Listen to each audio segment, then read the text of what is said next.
fall of 2015, some 20 million students were expected to attend university. College is often marketed as a place to make friends, learn new things, and have the time of our lives. We get the books, get the degree, and have an amazing time while doing it. But what, beyond all those great things, is happening behind closed doors? In recent years, it has become increasingly evident that college is also a critical time for mental health. College students are at some of the greatest risk for depression and suicide.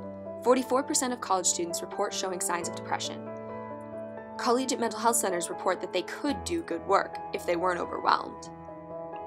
With thousands of new students walking onto campus every single year, parents and students must ask, are college campuses doing enough to combat the growing epidemic of mental health? General health centers have existed on college campuses since the first one was established at Amherst College in 1861. It wasn't until 1910 that the first mental health center appeared at Princeton University to help students with personality problems. Dr. Stuart Patton was the first college psychiatrist. Throughout the 20th century, students came to these mental health centers seeking help with existential issues and behavioral problems. While at one point colleges were responsible for simply teaching their students, an expectation grew that they must care for a student's mental well-being as well. But until recently, these services were not emphasized or required. Alumni Nancy Gorgas, a PSU graduate of 1991, remembers little about the services available when she was a student. Well, I would imagine that there was plenty available. However, while I was there, it was not publicized. You would have to go looking for it if it was something you wanted or needed. Today we can see that Penn State provides many mental health services that are well publicized and available right on campus. Do you know where to go to get psychological help at Penn State? I know that we have CAPS. So. There's CAP or something. Isn't there the student center right next to UHS? No, I do not. Nope. It's CAPS though. No. Yes, CAPS in the student health center. I know it's CAPS. Like CAPS, isn't it in the UHS building? Not really sure. Yeah, CAPS. It's by UHS across from the tennis. Congress passed the Garrett Lee Smith Memorial Act in 2004, which mandated campus suicide prevention and technical assistance services, making colleges more responsible than ever for offering help to students struggling with mental health issues. The question then became, were colleges equipped enough to provide the necessary help for the overwhelming number of students dealing with depression, anxiety, and other serious mental problems? With the passing of the Garrett Lee Smith Memorial Act and an increased focus on the students' mental health, colleges are constantly being asked to do more for their students.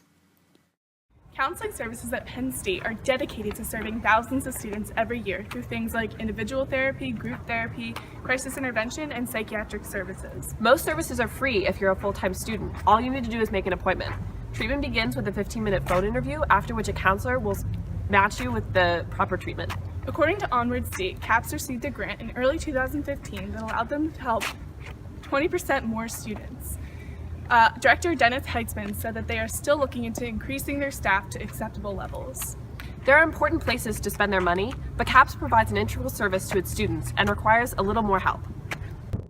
Treatment of mental health at Penn State is also being improved by the research conducted at its Center for Collegiate Mental Health. Founded in 2005, this research network, spearheaded by Penn State, now includes over 300 college counseling centers nationwide. The goal of the center is to use research to improve and revolutionize the techniques used to serve college students struggling with poor mental health. Its most recent poll included information from 101,027 clients of counseling centers across the nation, targeting research on what problems are most urgent for students. It is one of the largest databases of its kind and provides the most up-to-date information on the mental health of today's college students. The American Psychological Association would argue that this is not enough. It is not enough to know what students are struggling with. Something must be done. And in general, colleges are not doing enough for their students. Based on climbing rates of depression and suicide, they recommend that colleges expand, not just improve, their services to combat the growing problem. Many colleges, though, are finding themselves at an impasse with the expectations. Since most services offered to students are free, the budgets for mental health programs are limited. Even though the demand for services has increased dramatically, budgets for some counseling centers have remained unchanged. counseling centers across the nation are struggling to keep their services proportionate to their student body and the demand. Even at Penn State, where the services are thought to be some of the best in the nation, there are waiting lists for help for students. There are other colleges that do not believe mental health is their territory at all, or want to avoid dealing with student mental health entirely. Princeton University has recently faced backlash over policies that mandate academic leave for students with a mental health episode. Students that leave may put the college's reputation in danger because of their risk for suicide or depression. They are forced to leave their classes and friends and put their life on hold while they deal with their illness. This may push back their graduation year and put their mental state in further turmoil, especially as they try to reapply to a college that pushed them out. According to Chris Lehman, the policy manager at Young Minds, students feel that universities only care about the results and they're not investing in their welfare. Some universities have not had a clear policy en route to help students out with mental health. Students are generally in favor of colleges expanding existing mental health services. One club that is pushing for the expansion of services is Active Minds at Penn State. This club is committed to changing the conversation about mental health in order to reduce the stigma surrounding mental health. The hope is that a reduced stigma will allow more students to use existing resources. Missions like these show that there are students at college trying to reclaim the responsibility of good student mental health. On October 14th, the class of 2016 revealed that their class gift would be an endowment to the Counseling and Psychological Services at Penn State, otherwise known as CAPS. According to Penn State Executive Vice President Nicholas Jones, the gift would help the center provide students with priceless services to combat mental health problems.